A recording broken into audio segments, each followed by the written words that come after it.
Polisi membongkar industri rumahan perakitan senjata api ilegal di Cipacing, Sumedang, dan Bandung, Jawa Barat.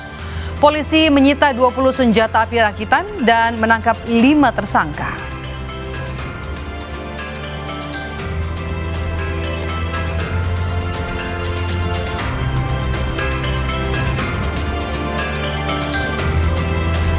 Sejumlah pengendara motor berjatuhan akibat melindas jalan yang rusak dan berlubang akibat sering terendam banjir di Kota Bekasi, Jawa Barat.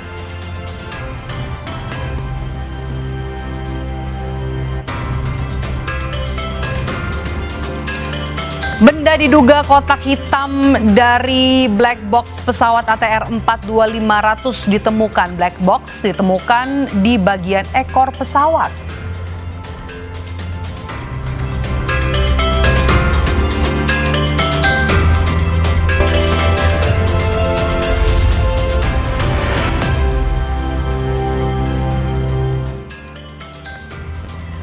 Halo, apa kabar saudara? Selain 3 sorotan utama tadi, sejumlah informasi penting dari berbagai penjuru tanah air kami hadirkan selama 30 menit ke depan bersama saya Maidop Elfrina. Inilah Indonesia Update selengkapnya menjadi Kompas TV, independen, terpercaya.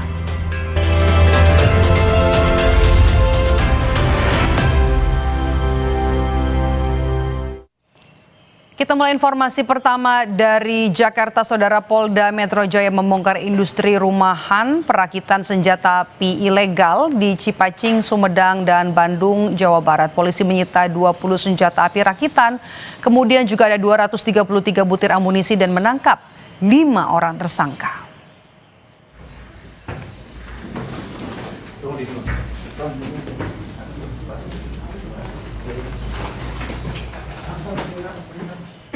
Penangkapan dilakukan tim gabungan Subdit Resmo Polda Metro Jaya dan Polda Jawa Barat. Terbongkarnya industri rumahan perakitan senjata api ilegal ini berawal dari tertangkapnya sejumlah pelaku kejahatan pencurian dengan kekerasan di wilayah Jabodetabek. Pelakunya menggunakan senjata api ilegal.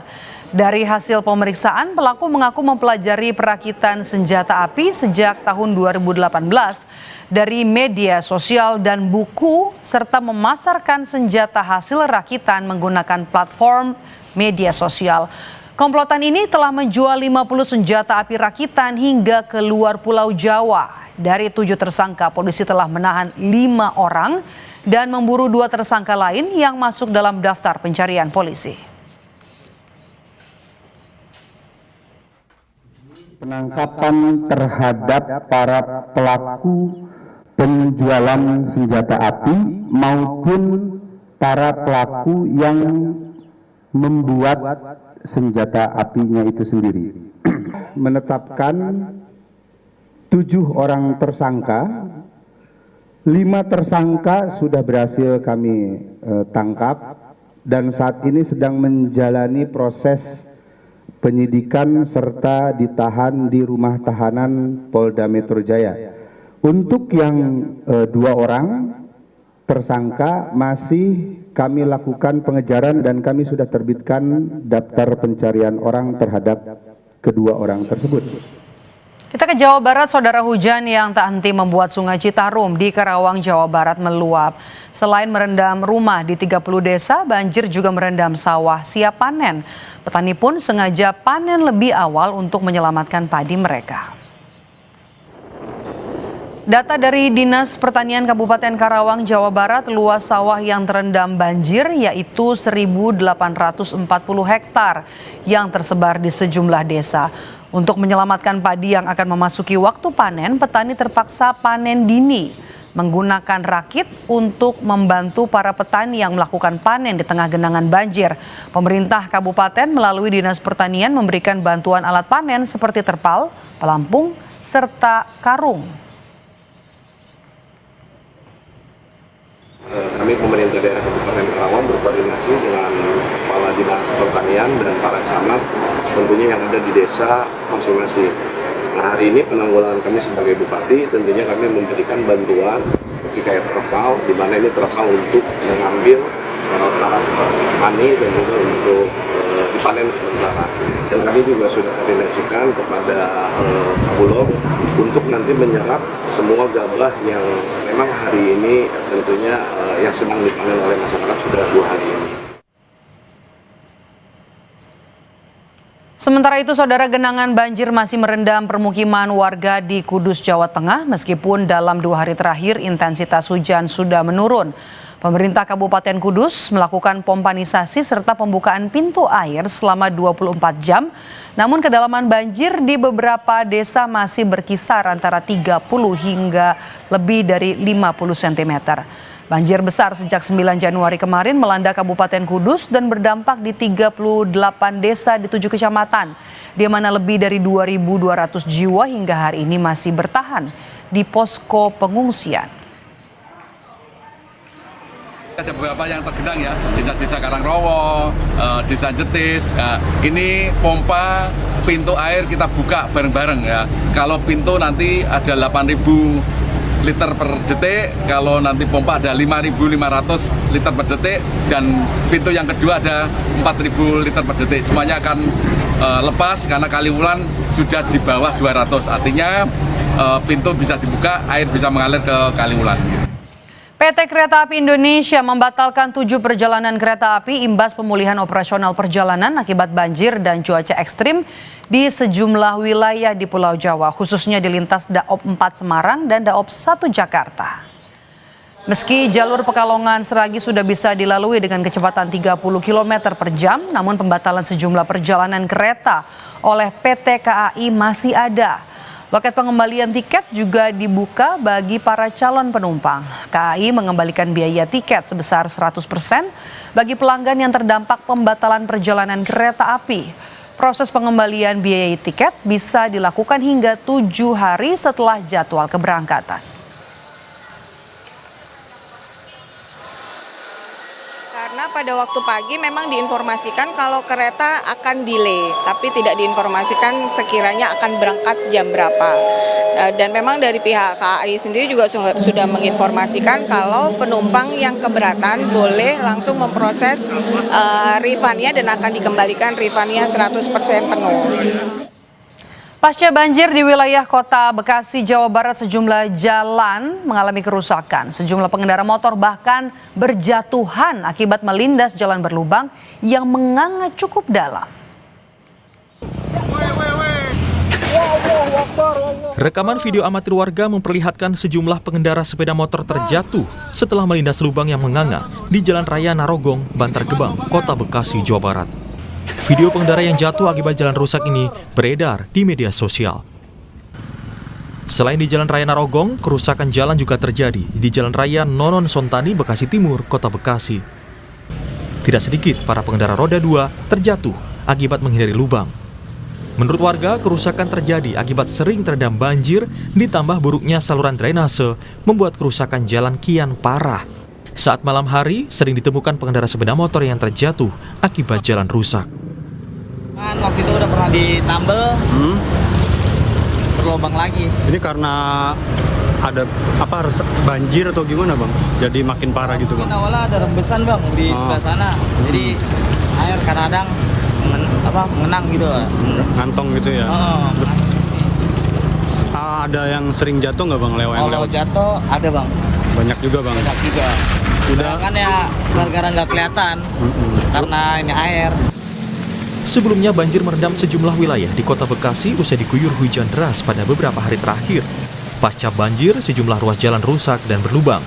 Warga berharap pemerintah Kota Bekasi segera memperbaiki jalan rusak agar keselamatan pengendara tidak terancam saat melintas di jalan. Alexander Blegur, Kompas TV Bekasi, Jawa Barat. Tetaplah di Indonesia Update, saudara. Usai jeda kami akan hadirkan informasi tim DVI gabungan telah mengidentifikasi 1 jenazah perempuan korban kecelakaan pesawat ATR 42500. Korban dipastikan merupakan seorang pramugari bernama Florencia Lolita Wibisono.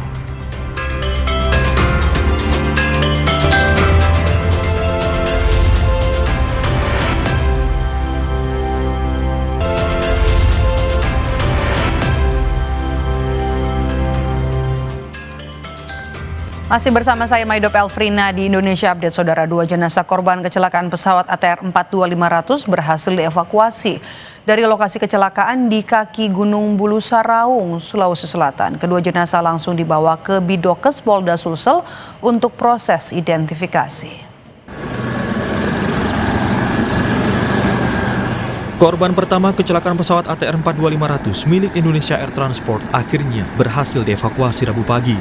Jenazah korban dievakuasi tim SAR gabungan melalui jalur udara dari kaki Gunung Bulu Saraung di Desa Rompe Gading, Kecamatan Cenrana, Kabupaten Maros, Sulawesi Selatan.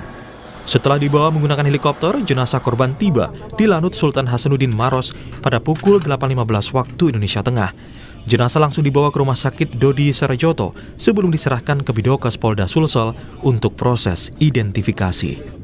Alhamdulillah cuaca hari ini mendukung untuk dilakukan evakuasi. Maka dari itu Dolphin dari Basarnas HR 3601 berangkat ke Lampeso pada pukul 07.47. Setelah itu korban dinaikkan di helikopter dan langsung menuju ke Lanut. Pada pukul 08.15 berhasil landing dan langsung diserahkan ke tim FBI. Sebelumnya jenazah korban kecelakaan pesawat ATR 42500 berjenis kelamin perempuan ini tiba di posko tim SAR gabungan di Tompo Bulu, Pangkep, Sulawesi Selatan. Korban ditemukan berjarak kurang lebih 500 meter dari puncak Gunung Bulu Saraung, berhasil dibawa turun ke posko tim SAR. Sementara itu jenazah pertama korban kecelakaan pesawat ATR 42500 tiba di Bidokes Polda Sulawesi Selatan. Korban merupakan jenazah kedua yang ditemukan oleh tim SAR pada Senin siang 19 Januari di kedalaman 500 meter dari puncak Gunung Bulu Saraung. Setibanya di Rumah Sakit Polda Sulsel, jenazah berjenis kelamin laki-laki ini langsung dibawa ke ruang forensik untuk menjalani pemeriksaan postmortem guna mengidentifikasi korban. Proses otopsi dilakukan sesuai standar forensik yang berlaku. Tim Liputan Kompas TV Maros dan Makassar, Sulawesi Selatan. Saudara, tim DVI gabungan telah berhasil mengidentifikasi 1 jenazah perempuan korban kecelakaan pesawat ATR 42500. Korban dipastikan merupakan seorang pramugari bernama Florencia Lolita Wibisono. Kabidokes Polda Sulawesi Selatan Kombes Muhammad Haris menyebut tim DVI telah memeriksa 1 jenazah yang diserahkan Selasa malam. Pemeriksaan meliputi pengambilan sidik jari, pemeriksaan data gigi, properti yang melekat pada jenazah serta pencocokan ciri-ciri medis dengan data antemortem. Hasil pemeriksaan memastikan jenazah tersebut adalah Florencia Lolita Wibisono, perempuan berusia 33 tahun yang merupakan pramugari pesawat ATR 42500. Jenazah dengan nomor postmortem 62B.01 cocok dengan antemortem nomor AM004 teridentifikasi sebagai Florencia Lolita Wibisono, jenis kelamin perempuan, umur 33 tahun, dengan alamat apartemen Oak Tower A, Unit 216, Pulau Gadung, Jakarta Timur, melalui sidik jari, data gigi, properti, dan ciri medis. Saudara, tim SAR gabungan berhasil menemukan kotak hitam atau black box pesawat ATR 42500 yang mengalami kecelakaan di Gunung Bulu Saraung, Kabupaten Pangkep, Sulawesi Selatan. Kotak hitam tersebut berada di bagian ekor pesawat. Kita bisa berhasil menemukan black box dan alhamdulillah sekarang sudah bisa kita lepas dari dudukannya dan sedang proses turun menuju posko kita di Desa Tompo Bulu ini. Kapan di posko utama sini? 3 jam. Kita prediksi dengan cuaca lumayan baik ini mungkin 3 jaman lah. Ya. Satu-satu. Berarti proses melakukan mereka di ekor bang. Ya. Sebelumnya kan sudah ditemukan ekor posisi ekor di mana? Ya. Jadi apakah itu ada di dalam ekor pesawat tersebut atau Ada di dalam ekor, potongan ekor. Ada di dalam potongan bagian ekor. Berarti kemarin sudah sempat Belum. Jadi begini, kemarin kita sudah mengidentifikasi secara visual, namun belum bisa menuju ke lokasi. Lebih lengkap soal pencarian korban dan juga identifikasi jenazah korban di rumah sakit kita tanyakan kepada jurnalis Kompas TV, ada Gufron Lamataha dan juga juru kamera Rama Pratama di Kabupaten Pangkep, dan juga ada Wafik Aziza dan juru kamera Arif Tirtana di Makassar, Sulawesi Selatan. Saya mau ke Gufron terlebih dahulu. Gufron, bagaimana perkembangan terbaru terkait penemuan black box dan juga upaya pencarian korban lainnya, Gufron?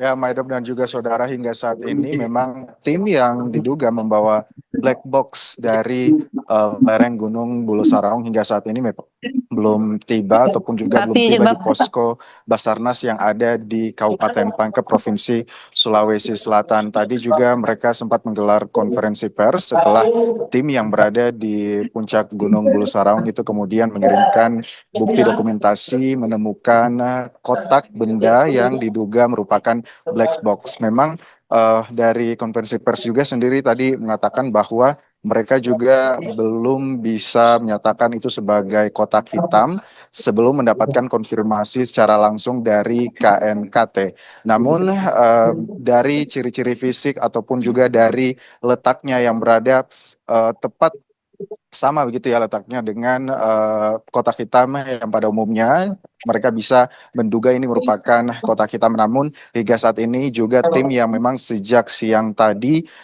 menuruni jalan ataupun juga ke kaki gunung yang ada di Bulu Saraung ini memang masih dalam perjalanan. Tadi juga memang estimasi perjalanan yang disampaikan kepada awak media ini adalah kurang lebih 3 jam kalau memang cuaca mendukung. Namun kalau kita lihat pada sore hari ini memang kabut dan juga angin ini sedang berada ataupun juga sedang menyelimuti kawasan puncak Gunung Bulu Saraung dan juga sekitarnya. Kita akan sama-sama menunggu bagaimana nanti hasil identifikasi ataupun juga penemuan dari tim yang memang diinstruksikan secara khusus untuk menemukan kotak hitam ini, karena memang sebelumnya, beberapa hari sebelumnya, kotak hitam ini sudah bisa dilihat secara fisik dari udara. Kembali ke Anda, Medop.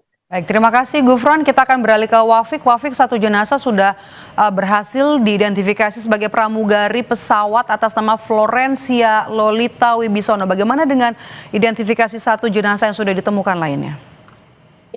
Iya, Maidop dan juga saudara, jadi memang sudah ada 2 jenazah yang berhasil dievakuasi dari Pangkep Bulu Saraung ke Makassar, Sulawesi Selatan. Kemudian hanya baru 1 identitas jenazah yang berhasil diidentifikasi oleh tim gabungan DVI.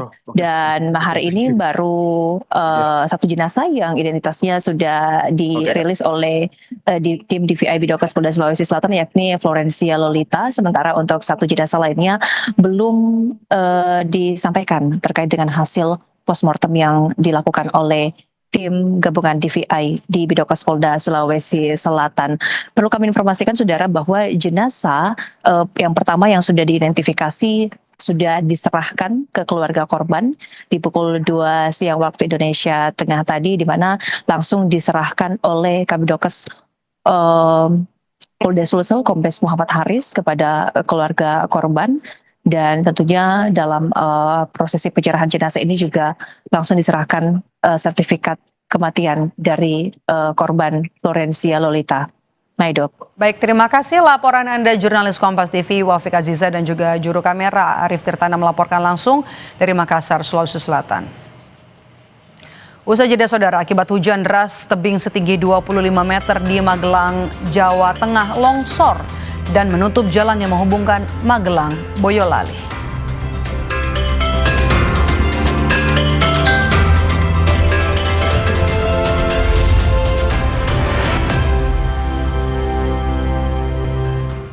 Saudara, akibat hujan deras tebing setinggi 25 meter di Magelang, Jawa Tengah longsor. Akibatnya jalan yang menghubungkan Magelang, Boyolali tertutup timbunan longsor.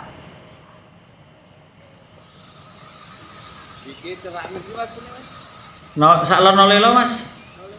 Nggih, ngerangsang.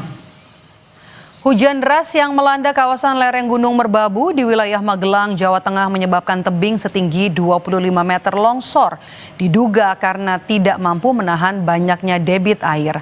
Akibatnya akses jalan Magelang Boyolali tepatnya di Desa Wonolelo, Kecamatan Sawangan tertutup material longsor. Warga bersama BPBD, TNI, dan Polri berupaya membersihkan material longsor.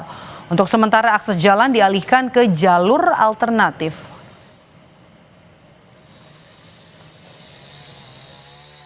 Untuk longsor saat ini menutup jalur provinsi Blabak ke Boyolali. Mas, berapa titik Mas untuk longsor? Untuk yang jalur Boyolali terdapat 3 titik. Yang 1 titik pertama ada di Dusun Gondangsari, Desa Ketep. Untuk yang di 2 titik yang ada di belakang ikut Desa Wonolelo. Mas, untuk ketebalan sama ketinggian tebing saya jelaskan Mas. Untuk ketebalan tebing yang ada di belakang kurang lebih 1 hingga 1,5 meter. Kami tutup Indonesia Update hari ini. Terima kasih sudah menonton. Saya Maido Pelfrina. Sampai jumpa.